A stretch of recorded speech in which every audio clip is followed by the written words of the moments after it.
और यह भी मान लूं कि नर्स या कुछ लोग, एक लोग, दो लोग इसमें साजिशकर्ता का एक हिस्सा है, तो मैं डीआईजी साहब से अभी मैंने बातचीत करके मांग किया है कि आप यह ज़रूर दुनिया को बताने का प्रयास करें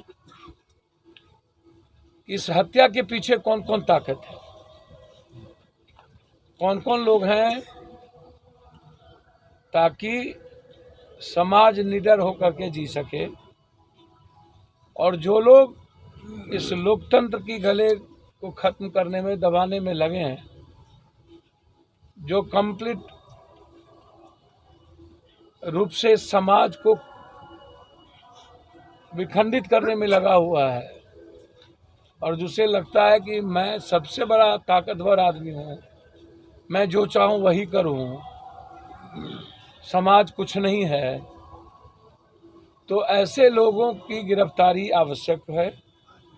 सिविल सर्जन से मैंने बातचीत की तो सिविल सर्जन ने कहा कि मैं 21 फर्जी नर्सिंग होम को बंद करने का आदेश दे दिया, बंद हो गए, लेकिन वो सभी फर्जी नर्सिंग होम अलग अलग नामों से बोर्ड लगा करके फिर वो शुरू हो जाते हैं। तो जब एक बार सिविल सर्जन उस पर कार्रवाई किया है और उसके बाद एडमिनिस्ट्रेशन का काम बचता है कि फिर वो ताला नहीं खोले, तो मैं जानना चाहता हूं कि ये साफ दिखता है कि लोकल प्रशासन किसी भी परिस्थिति में इस फर्जी नर्सिंग होम को तवज्जो दे रही है और कुछ ताकतवर लोग, इसके पीछे कहीं ना कहीं पॉलिटिशियन की बड़ी भूमिका है। मैं अब कई जनप्रतिनिधि, मुझे को तो कभी कभी आश्चर्य होता है जब मैं आता हूं इस इलाके में, चारों पांचों घटना में, एक कोविड में यहाँ के जनप्रतिनिधि गायब थे, मोहम्मदपुर के घटना में जनप्रतिनिधि यहाँ के गायब थे, कोई मतलब नहीं था दूर दूर तक, फ्लड में यहाँ के जनप्रतिनिधि गायब थे, अब इस घटना में यहाँ के जनप्रतिनिधि गायब है। यहाँ के जनप्रतिनिधि को अन्य चीजों के लिए फुर्सत है, बगल में वो आएंगे, लेकिन इतनी बड़ी घटना, इतनी बड़ी संवेदना जो समाज में दहशत पैदा कर दिया है, दहशत कायम किए हुआ है, समाज जड़ा हुआ है, चिंतित है, विचलित है, और वो लोग जो साजिश के हिस्से हैं, इसके पीछे बड़ी ताकत है, बड़ी मछलियां हैं, वो बिल्कुल मजे में है। मैं बहुत क्लियर हूं, यदि यहाँ के प्रशासन को यह लगता हो कि मैंने यह कह दूंगा कि इन्होंने 12 गछवा लूंगा, कहवा दिया, जब तक यहाँ के प्रशासन मारने के कारण क्या होंगे इसको नहीं बताएगा, तब तक ये लड़ाई अनवरत जारी रहेगी।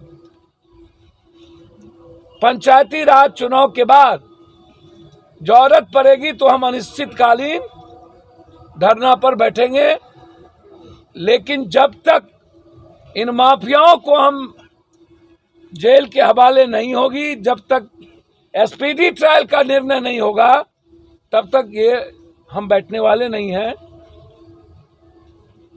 इन्हें बताना होगा, सिर्फ यह कहने से कि ये मारने वाले यही हैं, यदि मैं आपके कथन पर मान भी लूं कि ये 5 मारने वाले हैं और बुलाने वाले नर्स हैं, तो नर्स बुलाया किसके कहने पर, और ये मारा क्यों?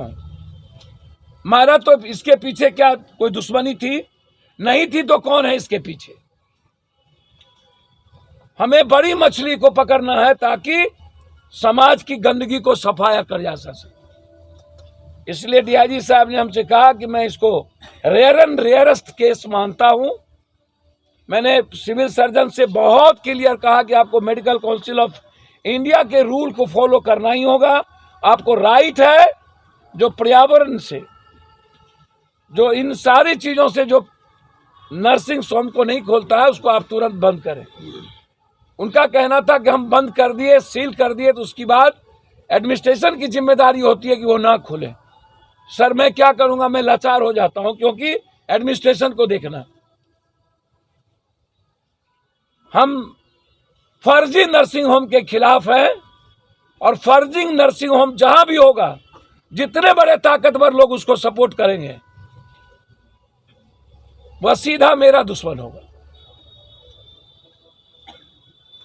मेरी दुश्मनी सीधा होगी।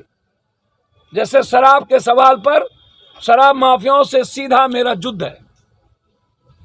7 घंटे का मैराथन बैठक किए सरकार, खोदा पहाड़ निकली चुइया, फिर चौकीदार और थानेदार ने, और हमको तो यह लगता है 7 घंटा की मैराथन बैठक में जो कमीशन था उसको डबल करने का मैराथन बैठक लग रहा है। यदि हम 10,000 कमीशन था तो इसको मान लो कि 20,000 कमीशन लगेगा। और प्रभारी मंत्री बना दिए गए महीना में सिर्फ शराब पर मीटिंग करने के लिए। मतलब मनी का डिसेंट्रलाइजेशन अब हो गया। यानी 4 आदमी में पैसा बट रहा था तो अब विभागीय मंत्री को भी पैसा पहुंचेगा, कमीशन डबल। और दूसरी तरफ सबसे बड़ा वार थानेदार के द्वारा, प्रशासन के द्वारा दलित, गरीब और अत्यंत गरीब लोगों के घर पर होगी, जिसके घर में ना कोई शराब होगा ना कुछ होगा, रख करके उसके पूरे परिवार को जेल में बंद कर दिया जाएगा। और कहा जाएगा कि हम लोगों ने एक मुहिम छेड़ा था जिसमें 2 लाख लोगों को जेल में ठूस दिया। एक भी माफिया नहीं पकड़ाएगा। अभी लगातार कल के बाद पुलिस हर दलितों के गांव में, गरीबों के गांव में जाकर जबरदस्ती बच्चों को उठाकर, उसके माँ बाप को उठाकर पीटा जा रहा है, थाने में बंद किए जा रहे हैं। अंतिम चीज, यदि मुख्यमंत्री जी यह बात कह रहे हैं कि चौकीदार और थानेदार जहां दारू पकड़ाएगा जिम्मेदार होंगे, तो जब जिम्मेदार यही होंगे तो ये अपनी जिम्मेदारी काहे करेगा? दारू पकड़ाएगा ही नहीं, दारू के बारे में बोलेगा ही नहीं कि कहीं दारू है। वो मरे, दारू पकड़ा के मरे, तो आपने तो कह दिया दारू अब नहीं पकड़ाना है, अब फ्री। तो और भी मजबूत कर दिया थानेदार को कि आपको कोई कार्रवाई, आप यदि दारू पकड़ा गया तो आप समझिए। तो अब जब मरेगा तब सस्पेंड होंगे, और जब तक नहीं मरेगा तब तक अब कोई सस्पेंड भी नहीं होगा। मतलब जिम्मेदारी तय करनी थी जनप्रतिनिधि की। जो दारू स्मैक पीता है उनको पंचायती राज से लेके एमपी तक का चुनाव लड़ने का राइट छीनना चाहिए। इलेक्टोरल पॉलिटिक्स को चेंज करना चाहिए, तो चेंज कर दिया दफेदार चौकीदार। इनको आधार कार्ड जो जिसके घर में मिले छीन लेना चाहिए, तो कुछ भी कर देंगे। तो मुझको लगता है कि गांधी पूरे देश का अप्रासंगिक नहीं रह गए, सिर्फ बिहार में बच गया। गुजरात में भी ओपन है, लीकर जहां जहां ड्राई है वहां ओपन है। तो घटना इतनी बड़ी है, कल हम संजय सिंह मुखिया की हत्या कर दी गई, वहां थे आरा में बॉर्डर पे। 2 दिन पहले 4 दिन पहले चुनाव जीता, मार दिया।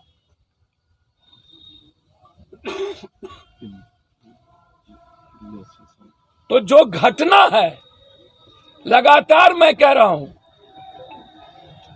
2 मानक क्यों है? टैक्स का सबसे ज्यादा पैसा नेता के बिजली पर, पानी पर, घर पर, उसके बेटा बेटी पर, गाड़ी पर, उसके रहन सहन पर, टेलीफोन पर फ्री है। तो फिर जिम्मेदारी जनप्रतिनिधि की क्यों नहीं होगी? कार्यपालिका की क्यों नहीं होगी? डिस्चार्ज क्यों नहीं होगा? सस्पेंशन पर क्यों? एसपी और डीआईजी जिम्मेदार क्यों नहीं होंगे? और सरकारी सुविधा से आप वंचित क्यों नहीं कीजिएगा इन लोगों को? तो ये विधायक पालिका पर, कार्यपालिका पर ये बोलने को तैयार नहीं है। बस गांधी की आइडियोलॉजी की बात हम करते हैं, तो गांधी की आइडियोलॉजी पूरे कंट्री में क्या प्रासंगिक नहीं है? ये मेरा सवाल है। हत्या लगातार या तो थाने में या नहीं तो चौराहे पर। अभी एक मासूम बच्ची के साथ अफसर कॉलोनी में 20 मीटर के एसपी के दूरी पर बलात्कार करके उसको मार दिया। 20 मीटर का एसपी का मात्र रेडियस है, और वहां पर बलात्कार किए 2 से 5 आदमी के बीच उसको मार दिया। 45 लाख रुपया लूटे गए मधुबनी में, अभी तक किसी की गिरफ्तारी नहीं हुई। लगता है कि मधुबनी नेपाल का जो बॉर्डर है और मधुबनी का जो इलाका है, ये इन दबंगों का, हथियार फरोश का और ये शराब और स्मैकर का ये बड़ा हब बन गया है। मधुबनी माफियाओं के चंगुल में जा चुका है। हमें बड़ी लड़ाई लड़नी पड़ेगी, चाहे वो फर्जी नर्सिंग होम हो, चाहे वो देसी शराब हो, चाहे कंप्लीट रूप से किसी माफिया का पूरा नजर मधुबनी के लोकप्रिय और सांस्कृतिक धरोहर पर चोट है। इसके लिए आवाज देना होगा। मैं पुनः दोबारा इसीलिए आया हूं कि इस परिवार को और यहाँ के लोगों को मैं बता दूं कि यह लड़ाई किसी भी कीमत पर नहीं रुकेगी जब तक इसके पीछे के माफियाओं को जेल में नहीं डालेंगे, तब तक हम चैन से नहीं बैठेंगे।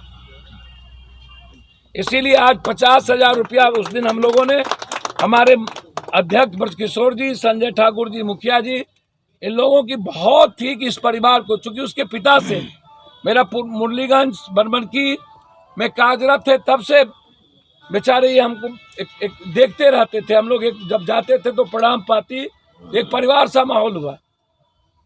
तब तो लड़ाई पूरे समाज की लड़ाई है और हम लोग मिलकर लड़े।